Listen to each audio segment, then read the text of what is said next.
क्या आप जानते हैं कि यीशु मसीह के सिर के ऊपर कांटों का मुकुट क्यों रखा गया? मत्ती अध्याय 27 उसकी 29 आयत में लिखा, सिपाहियों ने कांटों का मुकुट गूंथकर यीशु के सिर के ऊपर रखा और उसके दाहिने हाथ में सरकंडा दिया और उसके आगे घुटने टेक कर उसे ठट्ठों में उड़ाने लगे और कहा, हे यहूदियों के राजा नमस्कार। सिपाहियों ने तो वो कांटों का मुकुट यीशु मसीह का मजाक उड़ाने के लिए उसके सिर पे रखा था, पर वो नहीं जानते थे कि इसके पीछे एक गहरा भेद है। जब परमेश्वर ने इस दुनिया की सृष्टि की थी तो बाइबल बताती है कि परमेश्वर ने सब कुछ अच्छा बनाया था। जब परमेश्वर ने आदम को बनाया तो उसे अदन की वाटिका में रखा, जहाँ पर तरह तरह के पेड़ पौधे और फलदार वृक्ष लगे थे, और परमेश्वर ने आदम से कहा था कि तू वाटिका के सब वृक्षों का फल खा सकता है, पर भले और बुरे के ज्ञान का जो वृक्ष है उसका फल तू कभी न खाना, क्योंकि जिस दिन तू उसका फल खाएगा उसी दिन अवश्य मर जाएगा।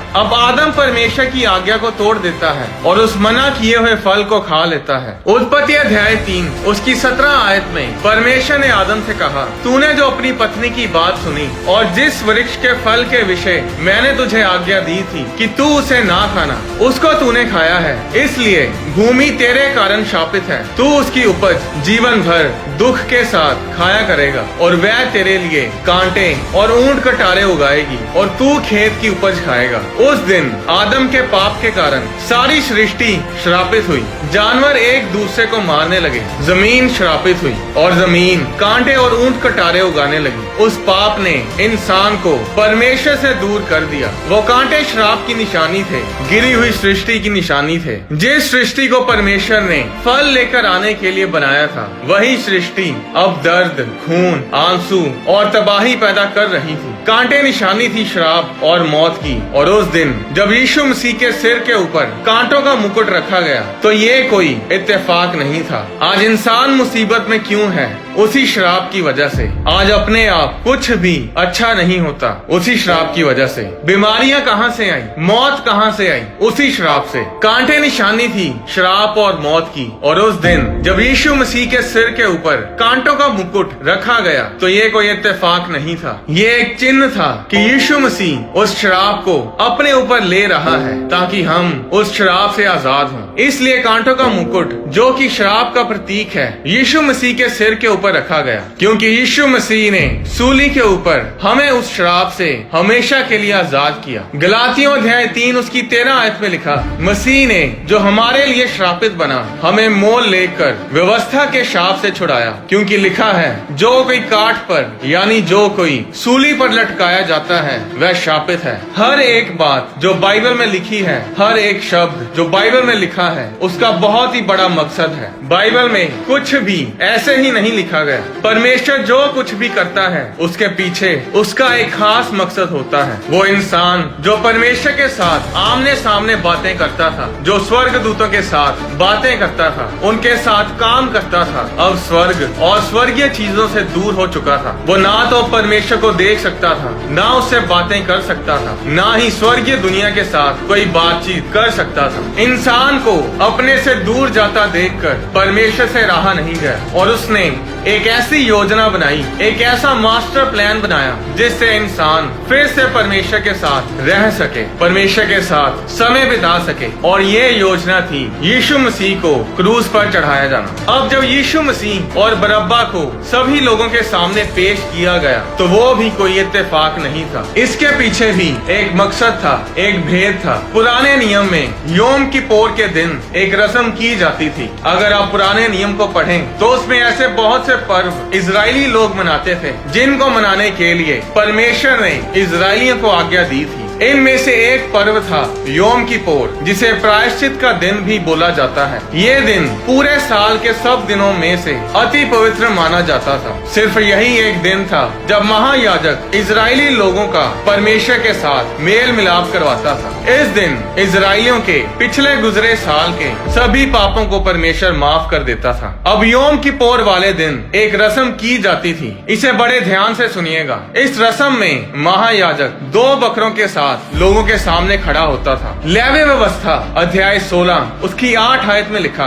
और हारून दोनों बकरों पर चिट्ठियां डाले, एक चिट्ठी यहोवा के लिए और दूसरी अजाजेल के लिए हो, और जिस बकरे पर यहोवा के नाम की चिट्ठी निकले उसको हारून पाप बलि के लिए चढ़ाए, परंतु जिस बकरे पर अजाजेल के लिए चिट्ठी निकले वह यहोवा के सामने जीवित खड़ा किया जाए कि उससे प्रायश्चित किया जाए और वह अजाजेल के लिए जंगल में छोड़ा जाए। इस वचन में परमेश्वर ने कहा कि बकरे की कुर्बानी से पहले दोनों बकरों को सभा में खड़ा किया जाए, फिर दोनों के लिए चिट्ठी डाली जाए। तो महायाजक एक बर्तन में से दोनों के लिए चिट्ठी निकालता था और तब फैसला होता था कि उन दोनों बकरों में से कौन सा कुर्बान किया जाए और कौन सा छोड़ दिया जाए। इसी तरह हम सब के पापों की माफी के लिए हमें परमेश्वर से मिलाने के लिए यीशु मसीह को कुर्बान किया गया, और यीशु मसीह की कुर्बानी से पहले यीशु मसीह को भी सभा में पेश किया गया, और उस दिन एक नहीं 2 लोगों को सभा में पेश किया गया। एक को कुर्बान कर दिया गया यानी यीशु मसीह को, और दूसरे को छोड़ दिया गया और उस दूसरे का नाम था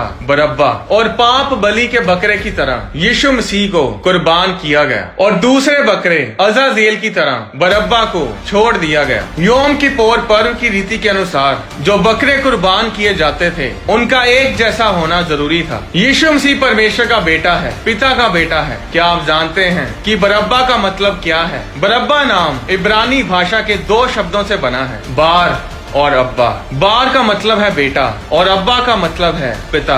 बरअब्बा का मतलब है पिता का बेटा। अब दोनों जिंदगियां जो सभा में पेश की गई वो एक जैसी थी। एक था पिता का बेटा यानी यीशु मसीह जिसे कुर्बान किया गया, और दूसरा भी पिता का बेटा यानी बरअब्बा जिसे छोड़ दिया गया। तो अब अगर परमेश्वर को आपकी जगह पर मरना था तो परमेश्वर को आपके जैसा बनना पड़ा। उसे स्वर्ग छोड़कर धरती पर आना पड़ा, उसे मनुष्य बनना पड़ा, लहू और मांस के शरीर में आना पड़ा ताकि अपने आप को हमारी जगह पर कुर्बान कर सके और हमें सजा से बचा सके। तो क्या यीशु मसीह की कुर्बानी से हम सब लोग उस आदम के पाप के कारण आए हुए श्राप से आजाद हो चुके हैं? नहीं, सभी नहीं। सिर्फ वही लोग जो यीशु मसीह पर विश्वास करते हैं और जो उसे अपना उद्धारकर्ता, अपना मुक्तिदाता ग्रहण कर चुके हैं, सिर्फ वही लोग उस श्राप से आजाद हैं। यूहन्ना अध्याय 3 उसकी 16 आयत में लिखा कि परमेश्वर ने जगत से ऐसा प्रेम किया कि अपने इकलौते बेटे को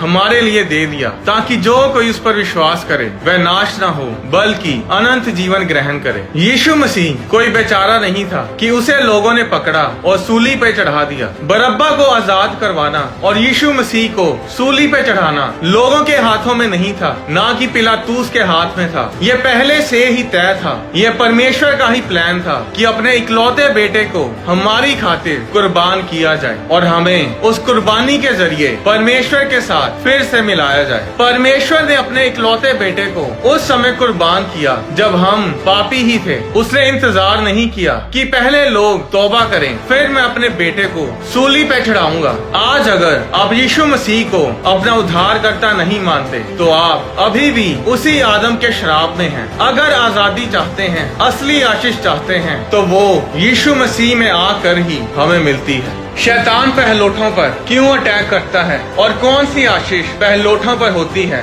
इस पर वीडियो अभी बन रही है और ये वीडियो आपकी जिंदगी बदल देगी। तब तक परमेश्वर में बने रहें, सुसमाचार सुनाते रहें और जिंदगियां बदलते रहें। परमेश्वर आपको आशीष दे।